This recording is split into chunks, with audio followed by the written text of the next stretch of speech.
어떤 율법 교사가 일어나서 예수를 시험하여 말하였다. 선생님, 내가 무엇을 해야 영생을 얻겠습니까? 예수께서 그에게 말씀하셨다. 율법에 무엇이라고 기록하였으며 넌 그것을 어떻게 읽고 있느냐? 그가 대답하였다. 내 마음을 다하고 내 목숨을 다하고 내 힘을 다하고 내 뜻을 다하여 주 너의 하나님을 사랑하여라 하였고 또 내 이웃을 내 몸같이 사랑하여라 하였습니다. 예수께서 그에게 말씀하셨다. 네 대답이 옳다. 그대로 행하여라. 그리하면 살 것이다. 그런데 그 율법 교사는 자기를 옳게 보이고 싶어서 예수께 말하였다. 그러면 내 이웃이 누구입니까? 예수께서 대답하셨다. 어떤 사람이 예루살렘에서 여리고로 내려가다가 강도들을 만났다. 강도들이 그 옷을 벗기고 때려서 거의 죽게 된 채로 내버려 두고 갔다. 예수께서 그에게 말씀하셨다. 내 대답이 옳다. 그대로 행하여라. 그리하면 살 것이다. 그런데 그 율법 교사는 자기를 옳게 보이고 싶어서 예수께 말하였다. 그러면 내 이웃이 누구입니까? 예수께서 대답하셨다. 어떤 사람이 예루살렘에서 여리고로 내려가다가 강도들을 만났다. 강도들이 그 옷을 벗기고 때려서 거의 죽게 된 채로 내버려 두고 갔다. 마침 어떤 제사장이 그 길로 내려가다가 그 사람을 보고 피하여 지나갔다. 이와 같이 그곳에 이르러 그 사람을 보고 피하여 지나갔다. 그러나 어떤 사마리아 사람은 길을 가다가 그 사람이 있는 곳에 이르러 그를 보고 측은한 마음이 들어서 가까이 가서 그 상처에 올리브 기름과 포도주를 붓고 싸맨 다음에 자기 짐승에 태워서 여관으로 데리고 가서 돌보아 주었다. 다음 날 그는 두 데나리온을 꺼내어서 여관 주인에게 주고 말하기를 이 사람을 돌보아 주십시오. 비용이 더 들면 내가 돌아오는 길에 갚겠습니다 하였다. 너는 이 세 사람 가운데서 누가 강도 많은 사람에게 이웃이 되어 주었다고 생각하느냐? 다 함께 그가 대답하였다. 자비를 베푼 사람입니다. 예수께서 그에게 말씀하셨다. 가서 너도 이와 같이 하여라. 여러분 안녕하세요. 지난 한 주 동안 또 날씨가 너무 뜨거워서 다들 건강 괜찮으신지 신경이 꽤 쓰였습니다. 다시 밝은 모습을 뵈니 기쁩니다. 특히 그 지난 8일 화요일에는 낮 최고 기온이 서울은 38도까지 올라가고 또 이 교회와 가까운 안성 양성면은 40도를 넘어갔는데요.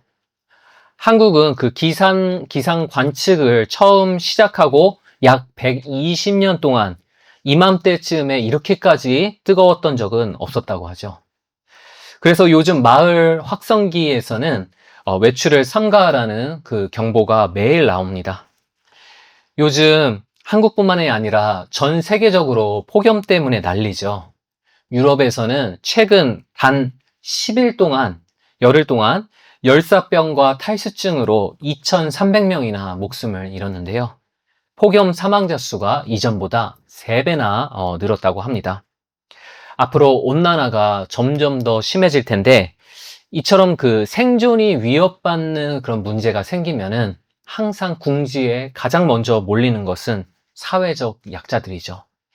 이들은 아무런 냉방 없이 집과 일터에서 폭염에 그대로 노출되고요. 앞으로 마실 물도 부족해지고 또 농사 수확량도 줄어들어서 식재료 값이 비싸지고 더 큰 고통을 겪게 될 것입니다. 이제는 내가 편히 쉴 그늘만 생각할 것이 아니라 어려운 이웃들의 피할 그늘에 대해서도 더욱더 기도하고 도움의 손길을 내밀어야 할 때가 아닌가 싶습니다. 방금 우리가 함께 읽었던 성경 본문은 이웃이라는 존재와 깊이 관련되어 있는 성경 본문입니다. 바로 예수님이 말씀하신 선한 사마리아인의 비유죠. 우리가 신앙생활 하면서 수도 없이 들어본 아주 익숙한 이야기입니다. 하지만 동시에 많은 사람들에게 그 의미가 잘못 해석되는 이야기이기도 한데요. 돌아온 탕자의 비유 같은 경우에도 그 비유가 예수님이 바리새인과 서기관을 대상으로 하신 이야기라는 걸 모르고 들으면은 첫째 아들보다는 둘째 아들에 더 주목하게 되죠. 마찬가지로 선한 사마리아인의 비유도 앞뒤 맥락을 잘라내고 들으면은 이건 어려운 사람을 도우며 착하게 살라는 이야기구나라고 오해하게 되는 경우가 많습니다. 오늘 우리는 예수님께서 이 비유를 말씀하게 되신 전후 사정을 들여다보면서 우리는 하나님께 어떻게 받아들여지는 것인지, 또 우리는 이웃을 어떻게 진정 사랑할 수 있는 것인지 함께 살펴보기를 원합니다. 25절을 보면 예수님의 말씀을 듣고 있던 군중 중에 어떤 한 율법교사가 있었습니다. 율법교사란 이제 모세의 율법을 연구하고 가르치는, 오늘날로 비유하면은 신학 교수와 같은 사람이었습니다.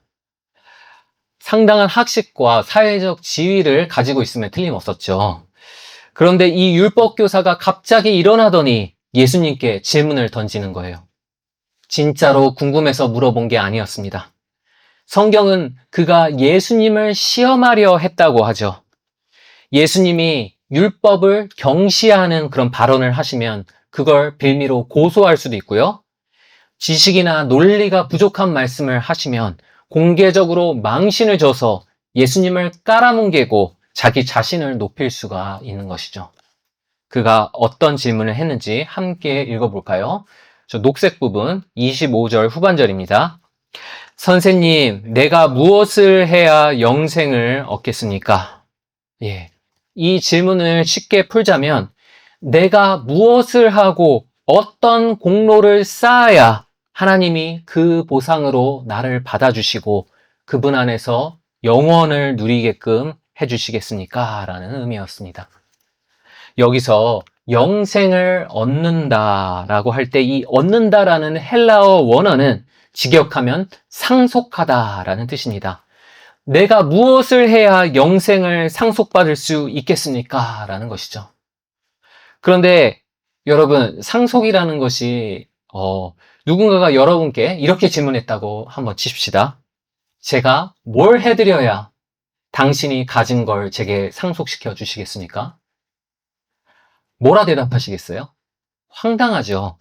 상속이라는 것은 누군가가 나한테 잘해준다고 해서 그 보상으로 줄 수 있는 게 아닙니다. 그 사람이 내 자녀로 다시 태어나든지 아니면 그 사람을 내 자녀로 입양하든지 둘 중 하나가 아니면 불가능하죠.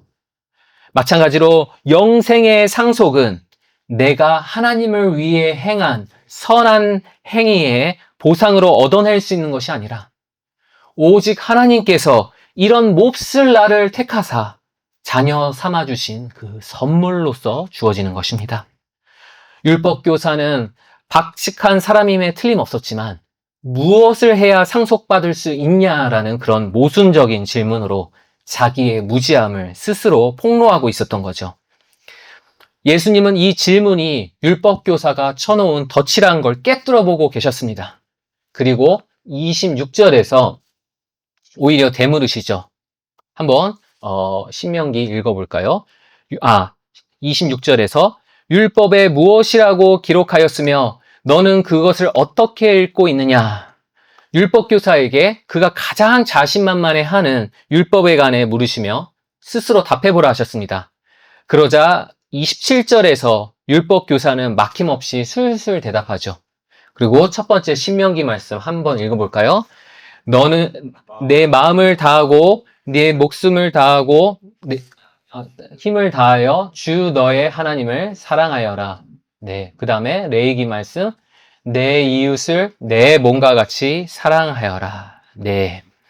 율법의 핵심을 아주 수려하게 두 문장으로 요약했습니다.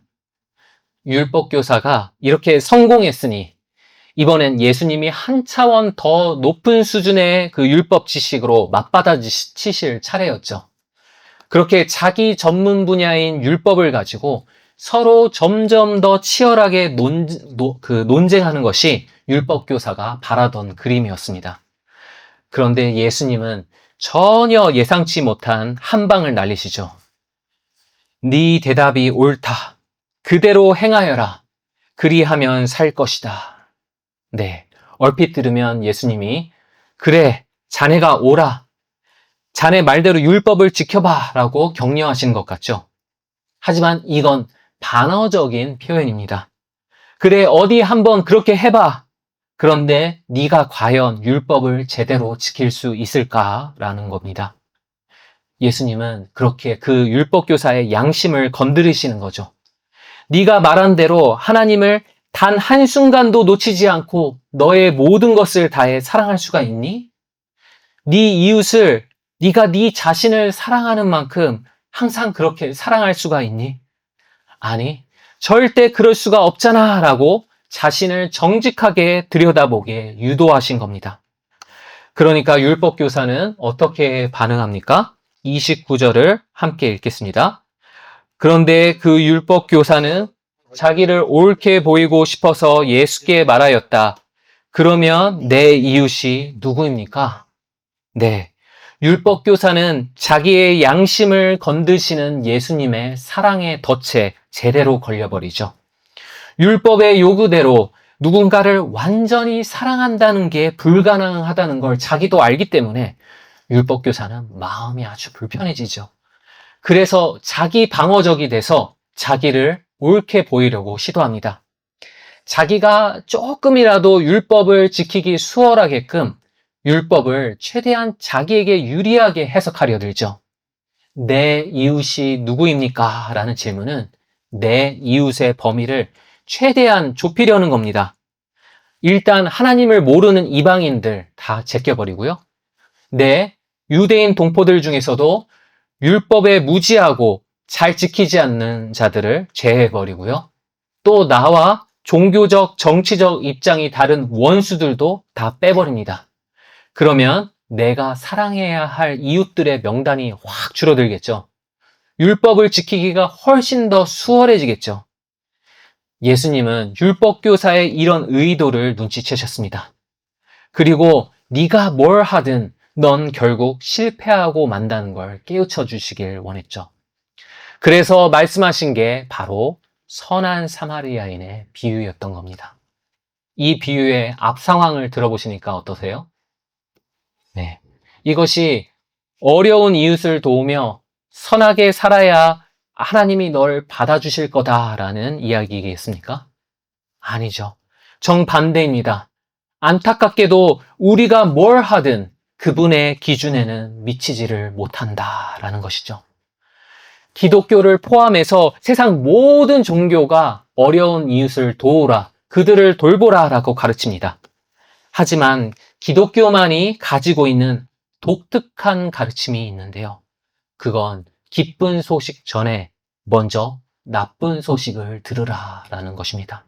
그 나쁜 소식이란 너는 사랑에 있어서도 너 자신을 구원함에 있어서도 철저하게 무능하다라는 것이죠.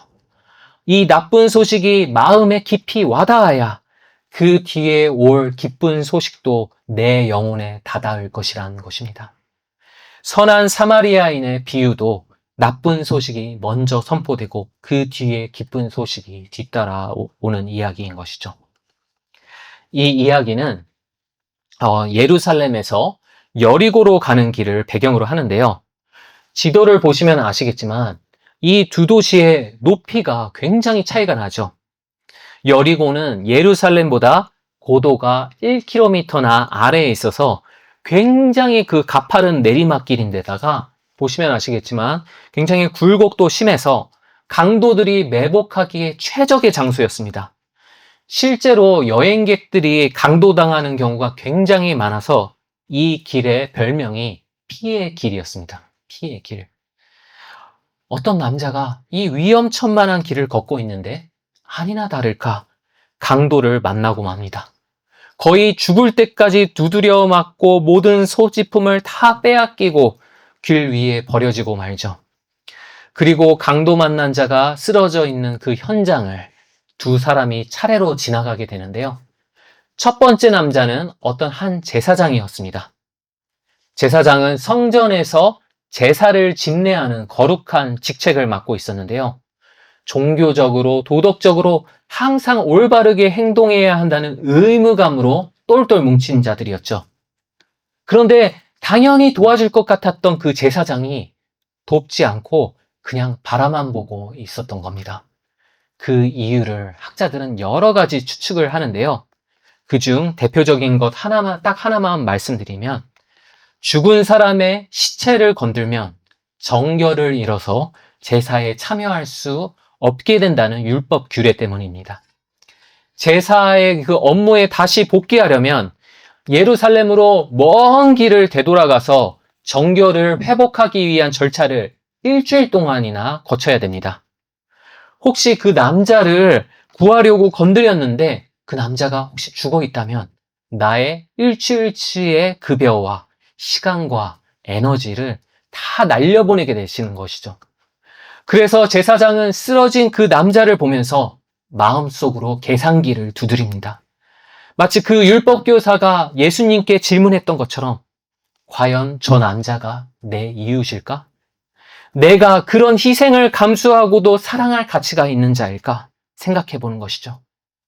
그런데 저 남자는 도무지 계산 자체가 안 되는 자였습니다.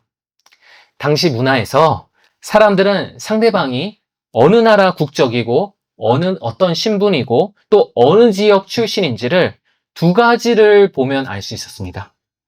첫째는 옷입니다. 상대방이 입고 있는 복장을 보면 그 사람의 국적, 신분, 재정 상태가 거의 견적이 다 나왔죠. 복장으로도 판단하기가 애매하다? 그러면 둘째, 상대방이 쓰는 말을 보면 됩니다. 그러면 그 억양에서 어느 지역 출신인지가 드러나고 쓰는 어휘와 표현에서 어느 정도의 학식과 교양을 갖추고 있는지가 드러나죠. 그런데 예수님의 비유는 참 심오하죠. 쓰러져 있는 이 남자는 옷도 다 빼앗겨서 발가벗겨져 있었습니다. 또 의식을 잃어서 말도 할 수가 없었죠. 예수님은 그 사람의 신원을 전혀 알 수 없게 만드셔서 그 사람을 외적인 요소로 판단 못하게 하셨습니다. 그저 도움이 필요한 가엾은 사람, 도움이 필요한 가엾은 사람이라는 이 본질적인 상태만 달랑 남겨두셨죠. 그래서 오로지 제사장이 자기가 가지고 있는 순수한 사랑과 긍휼로만 그 사람을 도울 수 있도록 상황을 설정해 두신 겁니다. 그런데 그 제사장에게는 그러한 사랑이 없었죠. 결국 자기에게 득이 될 거란 계산이 안 서자 가엾은 그 남자를 내 이웃의 범주에서 빼버렸습니다. 그리고 그냥 지나쳐버렸죠. 그곳을 지나간 두 번째 남자도 마찬가지였습니다. 성전에서 제사장을 보좌하는 직책을 가진 레위인 남자였는데요. 그 사람도 비슷한 이유로 그 남자를 외면해버렸죠. 예수님은 아무리 사람이 그들처럼 거룩한 직분과 도덕적 의무감으로 무장한다 할지라도 인간은 자기만큼 남을 사랑할 수는 없다. 도덕적 의무감으로 무장한다 할지라도 결국 우린 율법이 요구하는 수준에 근접도 못하는 불완전한 사랑의 소유자다라는 걸 적나라하게 폭로하셨습니다. 이것이 이 이야기가 들려주는 나쁜 소식인 것이죠. 저는 이 제사장과 레위인을 보면서 제가 일본 교회에서 사역할 때의 일이 떠올랐는데요. 저희 교회는 1층이 예배당이고 2층이 목사 가족이 사는 그런 목사관이라서 저와 아내는 거의 24시간 매일 교회 건물 안에서 지냈었습니다. 어느 늦은 밤이었는데요. 누가 갑자기 교회 현관벨을 늦은 밤인데 누르는 거예요. 인터폰으로 그 화면을 보니까 웬 젊은 남자가 서 있더라고요. 네, 무슨 일이세요? 라고 물어보니까 대뜸 도움이 필요합니다. 상담 좀 해주세요. 라고 했습니다. 그런데 얼굴에 전혀 그런 간절하거나 다급한 그런 기색이 없고 완전 무표정으로 도와주세요 라고 하니까 막 겁이 나더라고요. 그래도 일단 문을 열어주고 안으로 맞아들였습니다. 이 갑작스런 불청객은 이제 갓 스물이 된 대학생이었는데요. 사정을 들어보니까 참 딱하더라고요. 발달장애를 가지고 있는데 지능은 대학에 진학할 수 있을 정도로 괜찮지만 감정을 느끼고 조절하는 능력에 문제가 있었습니다. 일반인보다 느낄 수 있는 감정의 폭이 굉장히 좁아서 다른 사람들의 감정이 잘 공감이 되지를 않고요. 그래서 인간관계에 어려움이 많았습니다. 또 분노 조절이 잘 안 돼서 한 번은 부모님에게까지 폭력을 휘두르다가 결국 집에서 쫓겨나서 자취방에서 따로 지내게 됐습니다. 그 이후로 부모, 형제와도 거의 잘 만나지를 못하죠. 학교에서도 친구들을 못 만나니 거의 못 만드니까 외톨이였습니다. 그러다가 결국 교회 문을 두드리게 된 거죠. 이야기를 듣고 나니까 마치 그 아이가 강도를 만나 쓰러져 있는 그 남자처럼 느껴지더라고요. 그래서 제 마음에서 성심껏 도와주고 또 전도해야겠다는 그 열정이 불타오르기 시작했습니다. 그리고 전 첫걸음으로 그 아이를 따로 저희 집에 초대해서 제가 심혈을 기울여서 준비한 탕수육을 대접하기로 했습니다. 이연복 레시피를 따라서 며칠 전서부터 반죽을 숙성시켜서 정성껏 튀겨내고 다른 반찬들도 신경 써서 준비했죠. 반응이 어떨까 기대되는 가운데 드디어 그 아이가 처음으로 그 탕수육을 한 입 베어 물었는데요. 저는 태어나서 생전 그런 리액션은 처음 봤습니다. 갑자기 웩 하고 막 비명을 지르더니 마치 막 그 독국목을 삼킨 듯이 그 두 손으로 입을 틀어 막는 거예요.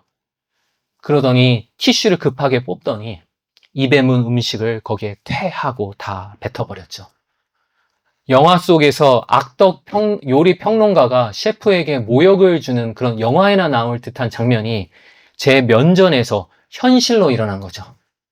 그리고 그 이후로 제가 만든 음식은 손도 대지 않고 계속 과자만 먹었습니다. 그런데 그 아이는 제 마음을 상하게 할 의도가 전혀 없었어요. 아까 말씀드린 대로 감정 공감 능력이 없어서 그렇게 하면 제가 어떤 기분을 느낄 거라 예상이 안 됐던 거죠. 그리고 받아들일 수 있는 그 미각의 폭도 좁아서 편식이 아주 심한 것도 그 아이가 가진 발달 장애의 특징이었습니다.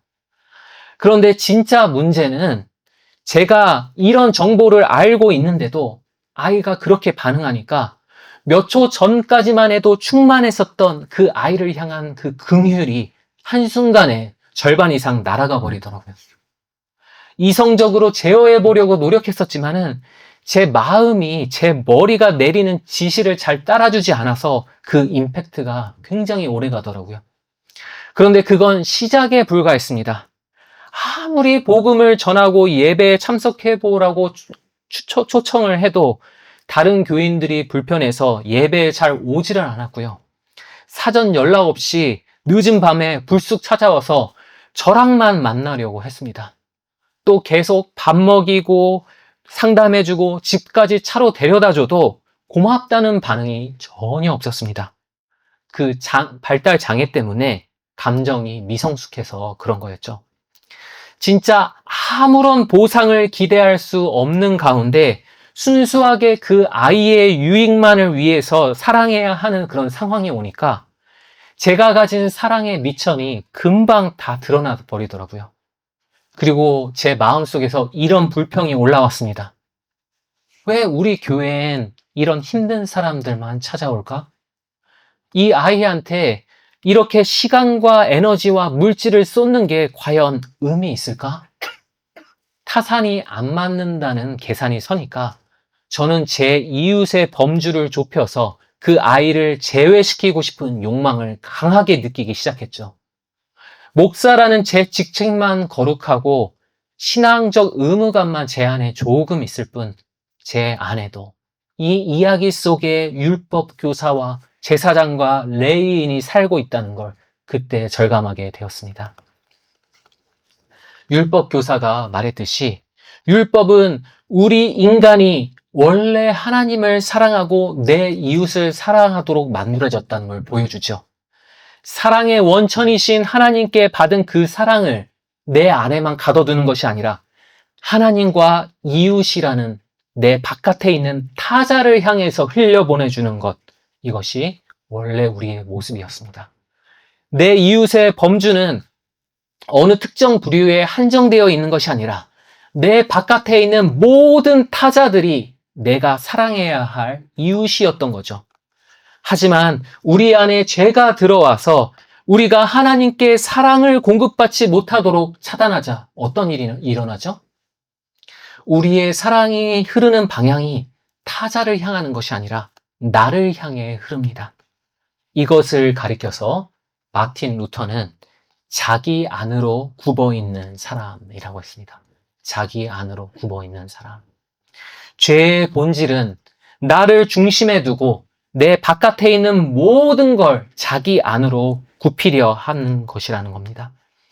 우리는 이웃에게 바라는 것 없이 그들의 유익 자체를 기뻐하기보다 이웃을 나의 만족을 위한 수단으로 삼으려 하죠.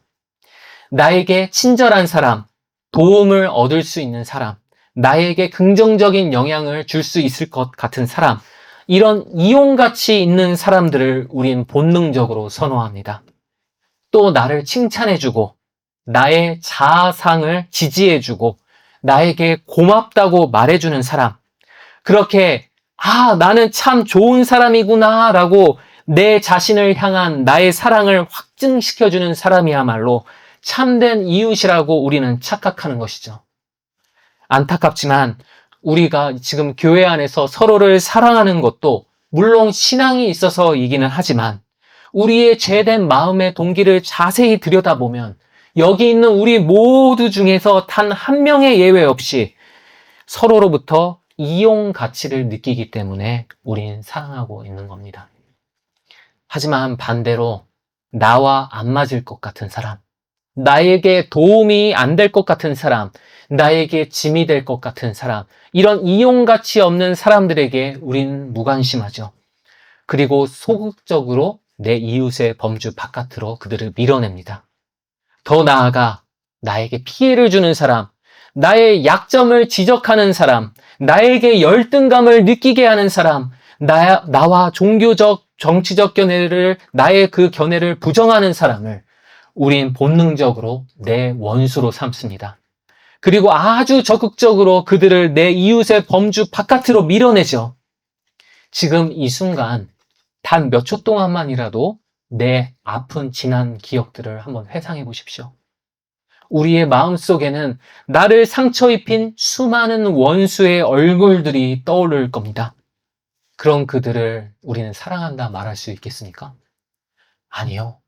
우리는 결코 내 힘으로 그들을 사랑할 수가 없습니다.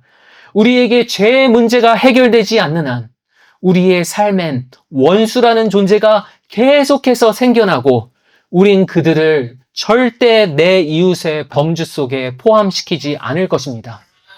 우리가 정의하는 이웃이란 울타리는 언제까지나 좁고 또 좁아서 하나님의 기준에 다다르지 못할 것입니다.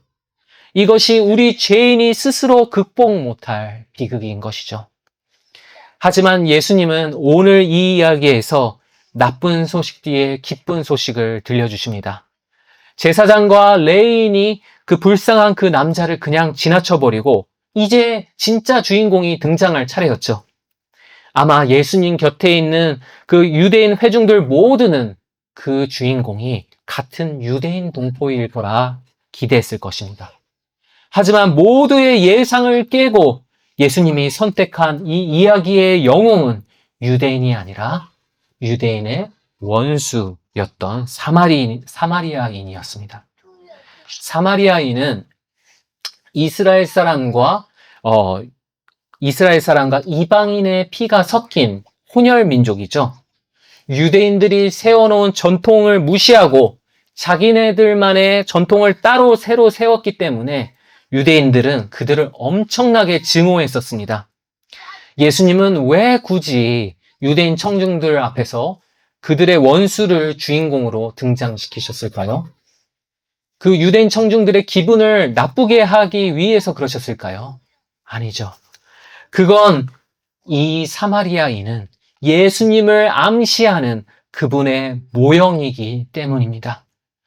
제사장과 레위인 같은 유대인 성직자들은 쓰러진 자를 구하는 데 실패했지만 그 유대인들, 그들 외부에서 원수의 모습으로 온 사마리아인이 그를 구원해냈습니다. 마찬가지로 당시 율법을 강조하는 이스라엘의 종교 지도자들은 사람들을 구원하는 데 실패했지만 그들의 외부에서, 바깥에서 그들의 원수의 모습으로 오신 예수님은 당신의 십자가 사랑으로 반드시 사람들을 구원해내신다는 걸 보여주는 것이죠. 사마리아 사람은 강도 만난 자를 정성껏 응급조치를 해주고 인근 여관으로 데려갔습니다. 이건 단순한 호의가 아니고요. 목숨을 걸고 그 남자를 구하려는 행동이라는 걸 당시 거기 있던 모든 사람들이 눈치챘을 겁니다. 왜냐하면 이 예루살렘과 여리고 사이의 지역은 주로 유대인들이 많이 살고 있었기 때문이었죠. 사마리아인이 유대인 마을의 여관을 이용하면 살해당할 위험이 아주 다분했었습니다. 하지만 그는 생명을 걸고 그 남자를 여관에 데려다서 치료해줬을 뿐만이 아니라 자기의 재정까지 모두 희생해서 그 사람을 구하는 데 필요한 모든 숙박비, 치료비를 다 치러주었습니다. 마찬가지로 우리는 강도 만난 그 남자처럼 영적인 강도인 사탄을 만나서 죄와 죽음의 길바닥에 버려진 자들이었습니다. 하나님의 뜻을 감히 거역한 그분의 원수가 바로 우리들이었죠. 우리 안에는 오직 그분이 증오하실 것만으로 가득 차 있었지만 그런 원수와 같은 우리를 예수님은 자신이 사랑할 자기의 이웃으로 여겨주셨습니다. 우리가 망쳐버린 이웃의 의미를 예수님은 다시 재정의해 주신 것이죠. 그리고 사마리아인은 쓰러진 자를 위해 목숨을 걸었었지만 예수님은 우리를 위해 진짜로 목숨을 버리셨습니다. 그 모진 십자가 위에서 자신의 생명으로 우리의 모든 죄값을 대신 치러주시고 우리를 자신의 의로움으로 덧입혀 주신 것이죠. 이 비유를 모두 마치신 후에 예수님은 율법 교사에게 물으셨습니다. 다 함께 읽어볼까요? 그러니까 생각에는 이 세 사람 가운데서 누가 강도 만난 사람에게 이웃이 되어 주었다고 하겠느냐? 네. 그리고 율법 교사는 차마 그 원수의 이름을 입에 담을 수 없어서 사마리아 사람 대신 자비를 베푼 사람입니다. 라고 대답하죠. 네, 맞습니다. 그처럼 죄로 쓰러져 있는 우리에게 자비를 베풀어 주신 유일한 참된 이웃은 사마리아인이 예표하던 그분, 바로 예수님이신 것이죠. 기독교적인 이웃 사랑은 우리의 의무감이나 죄책감에서 나오는 것이 아닙니다. 그것은 내가 먼저 예수라는 참된 이웃을 통해서 받은 그 감당할 수 없는 은혜에 대한 폭발적인 반응입니다. 내가 얼마나 자격 없는 죄인이었는지, 그리고 그런 나를 위해 그리스도께서 얼마나 엄청난 대가를 치르셨는지를 깨달을 때 우리는 비로소 다른 사람을 향한 시선이 바뀌게 됩니다. 이전에는 내 이웃의 자격을 따지고 나와 얼마나 비슷한가를 재고 이용 가치를 계산하던 마음이 나 같은 죄인도 이런 사랑을 받았는데 내가 감히 누구를 판단하고 거절하겠는가라는 겸손한 마음으로 녹아내리는 것이죠. 나의 마음이 누가 나의 이웃인가라는 자기 중심적인 질문에서 벗어나서 나는 누구의 이웃이 되어 주었는가라는 타자지향적 질문으로 변모하는 것입니다. 이것이 참된 예수를 통해 하나님의 자녀가 된 자에게 성령께서 주시는 새 마음인 것이죠. 그리고 평생에 걸쳐서 우리 또한 참 이웃이 되도록 빚어가시는 것입니다. 여러분, 저는 이번 한 주 동안 선한 사마리아인의 비유를 묵상하면서 이 가엾은 조선 땅을 섬기셨던 선교사님들이 떠오르더라고요. 당시 조선 땅은 복음을 들은 적이 없어서 영적으로도 황무지였지만 육적으로도 너무 가난해서 굶주리고 헐벗었습니다. 의술이 없어서 병들어 죽어나가고 제대로 된 교육이 없어서 사람들은 무지하고 희망 없이 살았었죠. 하지만 하나님은 그런 그들을 긍휼히 여기는 선교사들을 보내셨습니다.